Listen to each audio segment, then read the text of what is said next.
So the road ahead is not going to be easy, but so far, Senate leadership, they have done an amazing job. They have stuck together. They have navigated challenge after challenge. They got the president's cabinet through. Here with more, we'll start tonight with Senate Majority Leader John Thune. Senator, good to see you. Good to see you, Sean. Welcome to the Capitol. I don't know if that's a good thing. As you call it, the swamp, right? I call it the swamp, but you know, things are working a little bit differently right now. You were able to get everyone united, to get the president's cabinet through. Not a small task. You didn't shut the Senate down. You kept it open for hour after hour after hour. Senator Kennedy wanted to go home and have a beer. Or two. What's that? Or two. Or two, or three. So kudos to you for that. Senator Lindsey Graham was on my show the other night, said something that's really profound in my view. In the last 100 years, there's only been 4 times that Republicans have had control of the White House, the House, and the Senate. This is such a historic opportunity, and maybe it only lasts 2 years. Right. Tell us what the next steps are. Okay. Well, first off, thanks, Sean, and thanks to this team and our fellow Senate Republicans. We did get the president's cabinet in place the fastest rate in 20 years. We were in session for 10 consecutive weeks for the first time in 15 years. And today we have cast more votes than any Senate going back to the Reagan administration. So people are showing up, they're doing the work, and we got a lot more work ahead of us. But if you look at what's at stake, the stakes are high, as you pointed out. We don't get this opportunity very often, and when it comes along, sometimes it doesn't last very long. So we've got to make the most of these 2 years where we got President Trump's leadership in the White House. And boy, isn't that a welcome relief from the past 4 years, working with Republican Senate and Republican House to do the things the president campaigned on. And that's to secure the border, make a generational investment in doing that, make sure that we're investing in our national security so we're prepared for whatever threats exist around the world, avoiding a $4 trillion tax increase at the end of this year, preventing that from happening, and then restoring American energy dominance. Those are all priorities the president campaigned on, and I would add deficit reduction. We have got to cut spending, and that's a priority for this Senate. I'd add, too, the next generation of weaponry. We live in a dangerous world. We do indeed. All right, so Senator Graham is the head of the Budget Committee, and Senator Graham also said on that show that he was on that as the head of the Budget Committee, he can bypass the Senate parliamentarian. Look, to explain reconciliation to hardworking Americans that get up every day, work hard, play by the rules, gets a little bit complicated. But the reality is, in your body, in the Senate, where you're the majority leader, it gets complicated. And it's not as complicated in the House. It's a procedure by which you have very strict rules and regulations. Then you've got to come together with the House. You guys got to strike a deal. Explain it in maybe layman's terms so people that, you know, are busy providing for their families every day can really understand why this is important. Well, and you're right. It is the quintessential, if you will, Washington inside baseball game. And even the language around it is complicated. But the short of it is, we believe, and in the Senate at least, when you have unified control of the government, House, Senate, and White House, which as you pointed out, we've had a half a dozen, less than that, times in the last century, you can do things at 51 votes in the Senate that would otherwise require 60. But you got to have maximum cooperation. You got to have 51 Senate Republicans to hang together. You got to have 218 members of the House, and you got to have a president who's willing to sign a bill into law. We have all those things in place.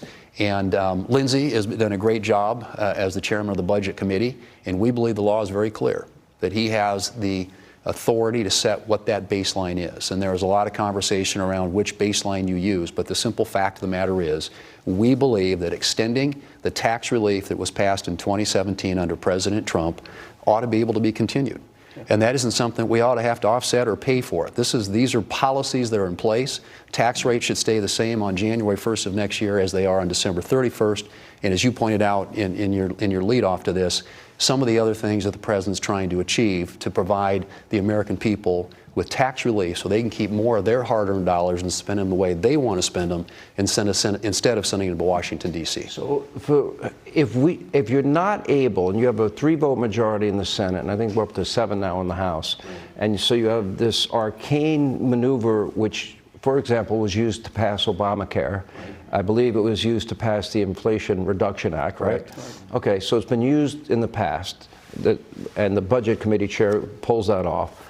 But you have a very small majority. So you got to work within the rules, you got to get it passed in the Senate, and you got to get the House to go along with it. They've got a small majority. I know everybody has whatever their priorities are.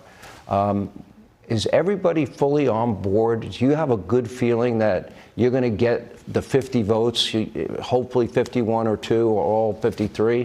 Do you believe that the House, having had conversations with Speaker Johnson, you'll get it done there too? Yeah, well, shame on us if we don't. This is historic in terms of the opportunity.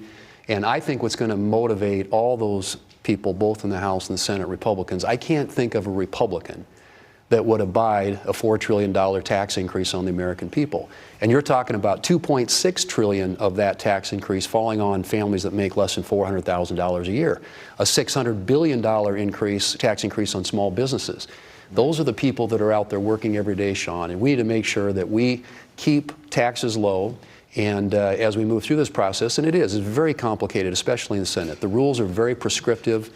We have to thread a needle in order to get this done, but we have to have maximum cooperation and support from every Senate Republican, every House Republican. The stakes are too high, and this opportunity isn't going to come along very often. Let's talk a little bit. I'll ask you, and then I'll ask the rest of the group. I know you have a meeting that you have to run to, so we only have you for a few minutes. The issue of tariffs. Seems like a pretty simple concept to me. We have countries, allied countries, we have friend and foe, putting high tariffs on American goods, American products, and much higher than we put on them. I believe that, frankly, they're ripping us off, as the president says. And the president ran on that issue. And I know there might be a little bit of disagreement, some nuance, some more profound. But the idea that countries feel, especially countries that benefit from our military and our defense capabilities, and the fact that they're tariffing, their friend and their ally that they'll depend on one day, kind of is insulting to me as an American. And I just want to know, where do you stand on the issue? And do you think that the president's, obviously $7 trillion in committed investments, a lot, obviously 70 plus countries wanting to negotiate, got the world's attention. How do you think this plays out? Well, look, I think the president, everybody, we all heard it, he won 77 million votes, and there wasn't a day on the campaign trail where he didn't talk about tariffs. It's something he believes in. He deserves the opportunity to go get the deals he can get, and to get the reciprocity that we need with some of these countries that have been taking advantage of us. And so this is I think most of us up here believe that he deserves that opportunity, and he and his administration are working very aggressively, as you know, and have already announced, so many countries have come to the table, are looking for deals. So let's give this president some space to see what he can get done, and obviously we're all paying close attention to it, but we think that he campaigned on it. He made it very clear to the American people what he wanted to achieve in doing it.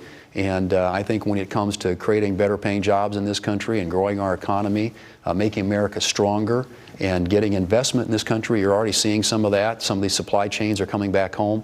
Let's give this president an opportunity to see what he can get done. Majority Leader Thune, I would stretch, but if I do, all these wires are going to come falling off me. Great to see you. We appreciate you letting us do this, and it's a unique opportunity. I know senators don't often like to do group interviews, so I'm very appreciative of all of you, and we thank you for being with us tonight.